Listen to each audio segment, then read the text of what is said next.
پتھر ہے، وہ مقام ہے، وہ جگہ ہے جسے محفوظ کیا گیا ہے، جہاں معراج کی رات امام الانبیاء علیہ السلام آسمانوں کی طرف تشریف لے کر گئے تھے۔ وہ ایک بڑا پتھر ہے، اس کو محفوظ کر دیا گیا۔ اس پتھر کے کونے پر ایک ایسا پتھر بھی محفوظ کیا گیا ہے کہ جس پر حضور کریم علیہ السلام کے قدموں کے نشان ہیں، اور اسے اس خوبصورتی سے محفوظ کیا گیا کہ نیچے ایک ہول اور سوراخ رکھا گیا ہے جس میں آپ ہاتھ ڈال کر اس جگہ کو مس کر سکتے ہیں جنہیں رسول کریم علیہ السلام کے قدموں سے نسبت ہے، اور لوگ انتہائی عقیدت و احترام کے ساتھ اس مقام پر حاضر ہوتے ہیں اور یہاں کی زیارت کا شرف حاصل کرتے ہیں۔ بہرحال اس گنبد کے اندر جو کام کیا گیا ہے وہ اپنی مثال آپ ہے۔ اتنا حسن، بیوٹی، اتنا خوبصورت فن تعمیر آپ کو کہیں نظر نہیں آئے گا،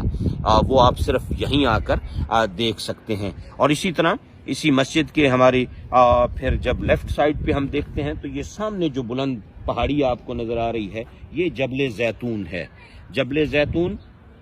اس کے دامن میں، اس کے بالکل پاس ہی بہت سے مقامات ہیں، صحابہ کے مقامات ہیں اور نبیوں کے مقامات ہیں۔ اس کے ساتھ قبرستان ہے اور وہاں بہت سی تاریخی قبریں ہیں، اور اسی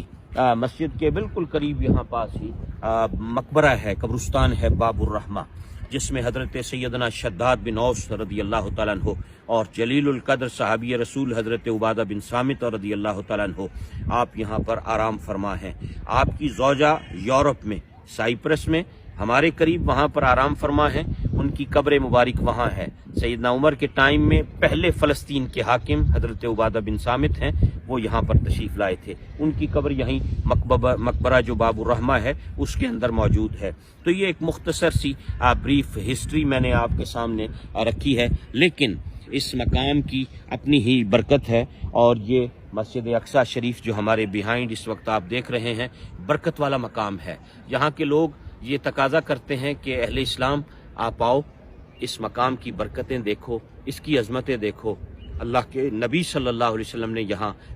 معراج کی رات امامت فرمائی۔ اندر مسجد میں ایک کتبہ لگا ہوا ہے، ایک بورڈ لگا ہوا ہے، اس پر حضرت سیدہ ام المومنین سیدہ میمونہ رضی اللہ تعالیٰ عنہ کی روایت ہے کہ نبی کریم علیہ السلام نے فرمایا یہ جو سرزمین ہے یہ محشر کی سرزمین ہے، میدان حشر یہاں پر قائم ہوگا اس دھرتی پر، اور یہاں ایک نماز پڑھنے کا ثواب 1000 نماز کی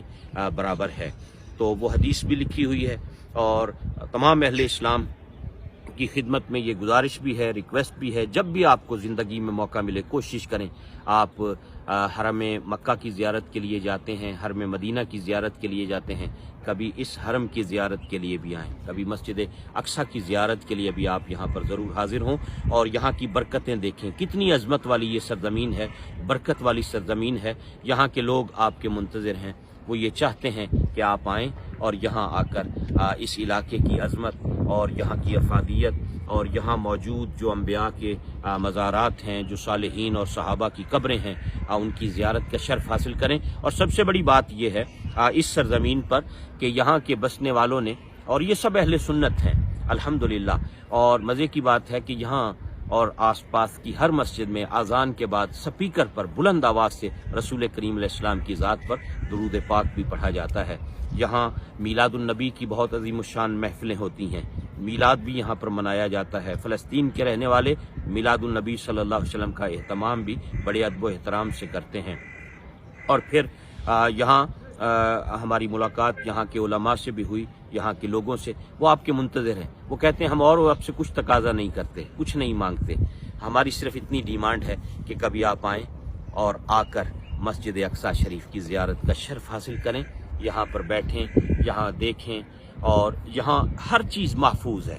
یہاں ہسٹری آپ کے لیے محفوظ ہے، یہ یہاں کی ایک بڑی خصوصیت ہے۔ ہم حرمین شریفین میں دیکھتے ہیں کہ وہاں ہسٹری ختم ہو گئی، نشانات مٹا دیے گئے، شرک و بدعت کے نام پر آثار ختم کر دیے گئے، لیکن یہاں ہر چیز محفوظ ہے، یہاں مزارات محفوظ ہیں، یہاں وہ مقدس مقامات محفوظ ہیں، نبیوں کے ساتھ نسبت رکھنے والی جگہیں محفوظ ہیں، آپ کھل کر بڑے ادب و احترام کے ساتھ عبادت کر سکتے ہیں، نماز پڑھ سکتے ہیں، تلاوت قرآن کر سکتے ہیں، اور اپنے محبت کا اظہار یہاں پر کر سکتے ہیں۔ آپ کے لیے ہر چیز یہاں پر محفوظ کی گئی ہے۔ تو اللہ رب العزت اپنے محبوب کریم علیہ السلام کا صدقہ اس جگہ کے فیوز و برکات سے ہمیں وافر حصہ نصیب فرمائے، اور جتنے بھی احباب نے ہمیں دعاؤں کے لیے کہا، اللہ رب العزت ان تمام کی حاجات کو پورا فرمائے اور خداوند قدوس اس جگہ کو محفوظ رکھے اور اس کے فیضان سے امت مسلمہ کو وافر حصہ نصیب فرمائے، آمین۔